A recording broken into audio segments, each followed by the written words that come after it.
that please don't put me on Texarkana jeers and cheers for this comment. Okay, let's be real.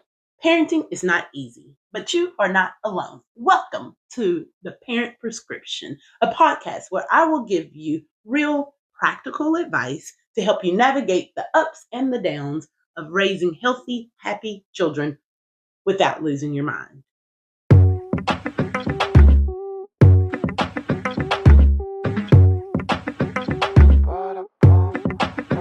Okay. Welcome back to my podcast. As we step into a new year, many parents feel a familiar mix of hope and pressure. The desire to be better, be more present, and set our kids up for success.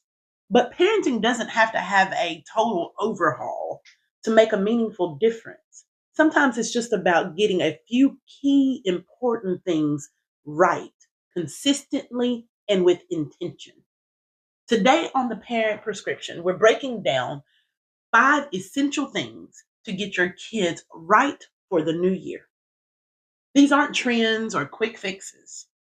They're about foundational habits and mindsets that support your child's growth, well-being, and confidence all year long. It helps your parenting too. Whether your goal is stronger routines, better communication, a calmer home, this episode is a practical reset written just for parents. Let's get into this dose with Dr. C. 2026, we are bringing in a new year, and the new year is a perfect time to start with a reset of things that we can do with our children, and for ourselves, right? To have a more stable environment and a more stable home for our kids. Okay. And so we're going to talk about a few things that I think you will really, it's 5. It's not a lot. Okay. They're easy things that we can do starting today. Okay. Since today is the beginning of a new year, we're going to start it today so that we can see if we can help and kind of change the transition of our home into something that we want to see. It's all about taking steps and being consistent. And so let's talk about these things. Listen to all 5. It's by the end of it, you'll have some actions that you can take to begin today. Okay. And so let's get into it. Action step number 1. Here we go. We are going to prioritize sleep.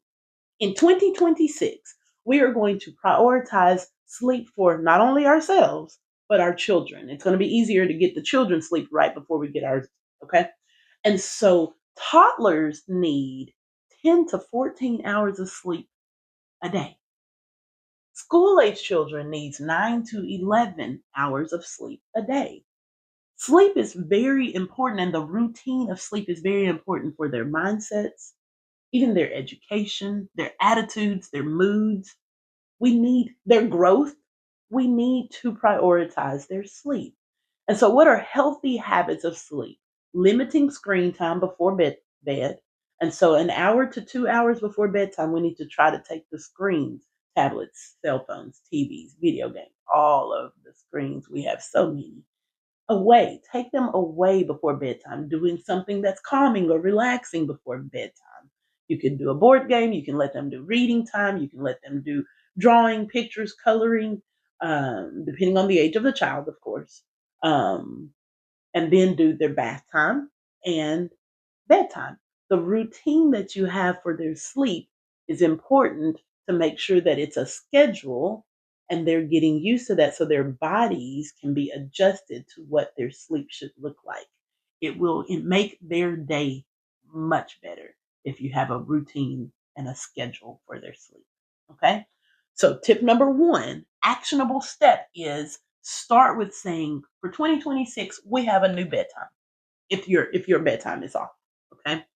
And make sure it's where they can get enough sleep during the night so that their day can go better. It helps everything. Everything. Okay? So, number 1, prioritizing sleep. Number 2, can be a little bit hard, but you can do it. And so, building healthier eating habits. And so, this looks different in different homes, but the general concept is the same. We need to make sure that our children are eating healthier. We, especially us in the South, we are not doing very good with our eating habits, you guys. And so I'm going to give you some actionable steps that you can take to build healthy eating habits. The first thing is start with some sort of healthy breakfast, even if it's just yogurt and fruit, quick oatmeal. I know you have everybody trying to get out of the house. A quick bowl of oatmeal with some fruit, um, some veggies with yogurt. I mean, give it could be something that's quick, but it needs to be something in the morning to start off. The right foods help your concentration, your energy level. You wouldn't believe how many kids I have that come in here with low energy, they're tired, they're dizzy during their sports, and you ask about their eating habits and they don't have any. They're skipping breakfast. Sometimes they skip lunch because they don't like what's served. And so we really need to get better at saying your energy comes from your food, protein. Your energy comes from your food. And so we need to make sure that we are setting these kids up for success by prioritizing healthier eating habits. And so making sure we get something for breakfast, offering 3 meals a day, making a variety, make it fun for the little ones. Let them pick the things that they like, not every day. I know that could be an issue. But let them pick some things that they like. Let them help you in the kitchen. That's something that you can do, and it can actually be fun. But mealtime can be something that's collaborative, where you go, okay, I want to make sure that you have a lean protein. I want to make sure that you have a vegetable. I want to make sure that we have a side with some fruit and some grain, some kind of carb, not heavy on the carb, but some kind of grain. And we want to make sure that they have a good variety to their diet and are eating at least 3 times a day. That is not only helping with the development of the child, it's helping with your brain development, your concentration, your energy level. Very, very important to try to say we are going to be healthier eaters. And guess what? You can't do as I say and not as I do. I'm sorry, that does not work. If you do not ever eat vegetables or fruit, but you put a little bit in front of your kids, it's hard for them to see that it's important to do. Find some things, try new vegetables. Try new vegetables. Try them together. And I understand it's so much easier to grab a bag of chips or some French fries or some tater tots and things like that. But go into the frozen section and buy the tater tots. There's also a dollar bag of vegetables. Your broccoli and cauliflower, your peas and carrots. There are things that are right there by the tater tots that I want you to start grabbing. Boil them, steam them, season them, and let's go. Let's try some vegetables. But healthier eating habits are very important for your child's development. Okay, so that's number two. Number three is a fun one. Well, to me, it's a fun one. It may not be easy to put in during this time of year because it gets dark early, but it's a fun one. Get active together as a family.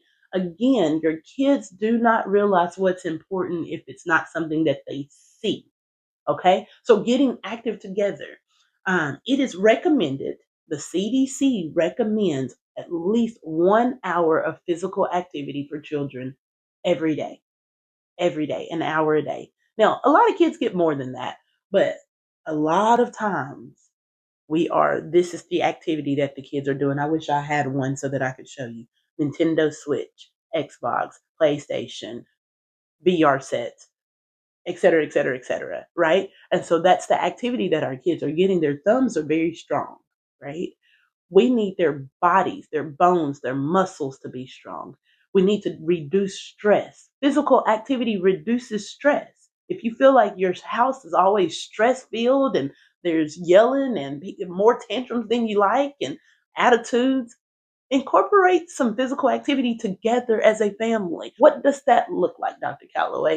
I can't even get my kids out of their bedroom. Bike rides, going on walks together. That's how we talk about our day. We go on a 15, 20-minute walk. Boom. That's at least something, right? And we're doing that together. We have a trampoline in the backyard. We're actually going to go outside together and jump. Now, parents, don't hurt yourself. Don't hurt yourself, okay? But it's okay to go out there with them. Don't just send them out the door. I know we as parents have so much to do. We have a lot on our plate. We would rather them go and play so that we can get dinner done, so that we can do the things we need to do. We can get the laundry done. But guess what? You wouldn't believe how much they would appreciate you playing with them. Okay? Taking a basketball out and shooting basketball together, kicking a soccer ball around outside, throwing a ball outside together, um, uh, doing the swimming lessons together, going to do a swimming class at the college. I mean, there's a list, boom, boom, boom, a list of things that we can do so that we can be active together. This should be an active year. You can say, you know what, we haven't done a lot of activities together at all, and we know that it's important even for adults. Adults is recommended 30 minutes a day, children an hour a day. We should all be physical. It helps not only our body, our heart, our blood pressure, but it also helps our mind and our stress levels. And that's even in children. So get active. That's number three. This one, number four, can be a little challenging because of our society today, but it is doable. It is possible. And so I think that please don't put me on Texarkana jeers and cheers for this comment. We have started using our screens as babysitters. I said it. We are giving screens. They like them. They enjoy them. They play with them. But we are giving screens in order to be able to say, here, just do this, right? If we can encourage some screen free time, it does not have to be all day long. You don't have to go days without screens. That doesn't even in today's world. That's not even. It just doesn't even seem realistic. Okay, but screen free times. Let's just start with dinner time. How about we just start as easy as we are not going to bring screens to the table, right? And we're going to have discussions. We're going to actually communicate and talk instead of looking at our screens during our dinner time, during our eating time, and have a screen free zone, right? Let's have an actual time where we turn screens off in the evening. So, the American Academy of Pediatrics suggests no more than 1 to 2 hours of screen time for the children ages 2 to 5. And for our school age children, it recommends 2 hours a day. That I know. And this is not educational stuff. So if they have homework that they have to do, and people ask me all the time, well, some of the things that they're doing are this online, right? And so that's not included. We're talking about recreational screen time. Should be no more than 1 to 2 hours for our 2 to 5 year olds, no more than 2 hours a day for our school aged kids. That includes our teenagers that are stuck on those phones. Okay. And so creating screen free time is going to be important for the environment that you create in your home in 2026. The last one, the last tip is a big one, or at least I think it is, and very important, not only for our kids, but for us. Okay. Tip number 5 is fostering mental health and well being. Mental health and well being. And so we are going to make mental health important in our homes. And so, what does that look like? What does that look like? We have to make sure that we create a space where we can communicate effectively. Everybody can communicate effectively, not just our children. We want to be able to take time to realize how we are speaking to our children even when we're upset, even when we're stressed, we have to make sure we're speaking well over them and directly what we want to be very clear with what our thoughts are without it being yelling, screaming, explosions, etc., etc., etc. So we want to create an environment where we say, okay, let's write if the kids are old enough, let's write down what's wrong so that if there's a lot of yelling or screaming in the house, let's write it down. And then we'll share it and then we'll talk about it. This can start as young as School, I mean, you're talking little kids, the ones that can write, they can write down what's wrong. Or you can have time where you say, okay, you tell me, I'm not going to say anything. You tell me what's going on, and then I will respond. But we have to listen. Don't listen to respond. Listen to understand what your kids are saying, right? Now, the same, it goes vice versa. The same needs to happen on the other side of it. We need to tell our children we are creating an environment where everybody is listening to each other so that we can make sure that we have a stress free home, right? And so we want to do that for 2026, prioritizing mental health for everyone, for everyone, okay? That includes things like calming time. So if you need to step away and say, you know what, I'm going to step away for 5 minutes. I'm going to go to my room, turn the screens, TVs, everything off because social media and screens, even for adults, can increase stress, right? And I need to go and take a moment to deep breathe and think about positive things, then come back to you and talk about what's happening. Do it that way. If you need to create a worry jar in your house where the things that are worrying your children, if they don't want to just straight up tell you, or you're asking them what's wrong, what's bothering you, I know something's wrong, and they're saying nothing, especially our teenagers, but you know that it's something. Create something where they can write it down and put it in a jar or put it in a box, and you check the box and you can actually read without them being there or present what's going on with them, and then figure out a way to bring it up or address it so that you're not driving them crazy with the question, what's wrong with you? What's going on? Why are you acting that way? Like, that's not the appropriate way to approach it if there is actually something that's happening that they want to talk about, but they don't know how to bring it up. Okay. Another way to do this is actually having time where you guys take during the day, like I mentioned earlier on the physical activity, during a walk. You can make it a habit where every day you guys go over what happened during the day, during a walk, during if it's snowing, raining, if that's not possible, you can do it during a time during the day at home where you say this is our daily update. And even if it feels like dragging it out of the teenagers, it still is possible to have a daily update with your kids, and then it becomes a habit. Then it opens communication. Communication is important across the board. It brings you closer together. It brings trust for the from child to parent and from parent to child. It builds trust between the relationships so that they communicate more. They want to talk more once you get the ball rolling. Okay? Practicing gratefulness is another thing. You can make it a habit where they have to say something that they're grateful for every day.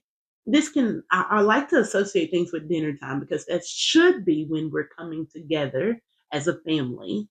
And I know this looks different in every home because of work schedules and things like that. But if there can be a time where you come together as a family and take all of the distractions away, I guarantee you it will make your home a better place to be in 2026.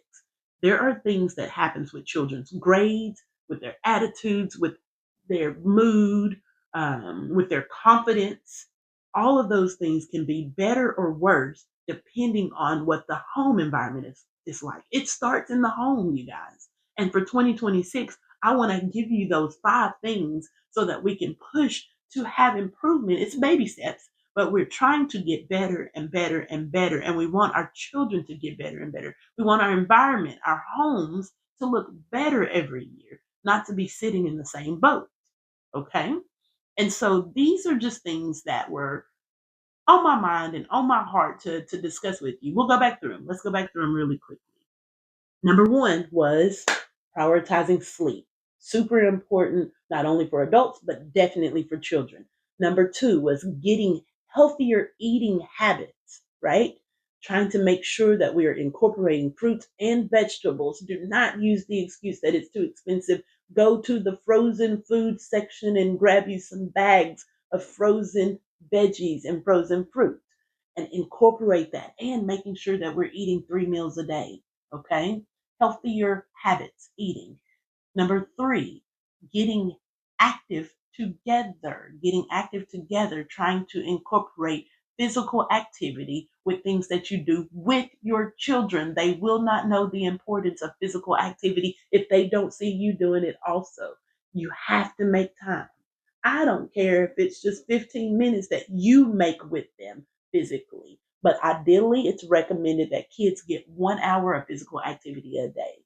Number 4 was encouraging screen-free time, screen-free zones. You wouldn't believe the impact on the mental health and the confidence of children that is related to their screen time. Not only that, hyperactivity, impulsiveness. If you have a busy kid, the first thing I want you to think about is the screen time, the amount of screen time that they're getting. AAP recommends no more than 2 hours a day of screen time. Think about it. Relate it to your child, to your home. But the screen time, limiting it, making screen-free zones, ideally dinner time, no screens, screen-free, and in their bed when they're going to bed, no screens, screen-free zones, okay? That's important. And number 5, I thought was most important of all, making sure mental health is top notch during this school year, not only school year, but year long, making sure that we have effective communication both ways. Sometimes that takes some practice with our teenagers and preteens, but effective communication, open communication, open door policy, worry boxes or worry hats where they can put things in that they don't know how to talk about, right? And making sure that we take time with our kids having eye to eye, face to face communication. Okay? Texting is wonderful. It's not good enough. Not good enough. Okay? And so I hope that you're going into 2026 with a positive mindset. We want to have hope that it's going to be a good year. We want to make sure that we encourage our kids and let them know that we're here for them. We want to do these 5 things so that we can, at the end of the year, say, you know what? That did work. Now we can add something else to it. And so, happy new year. I hope that it's going to be a beautiful and blessed year for you and your home and your family, because I know it will be for mine. And I'll see you next time. Thank you for joining the podcast and Prescription. Like, subscribe, share, and all those good things. Enjoy your day.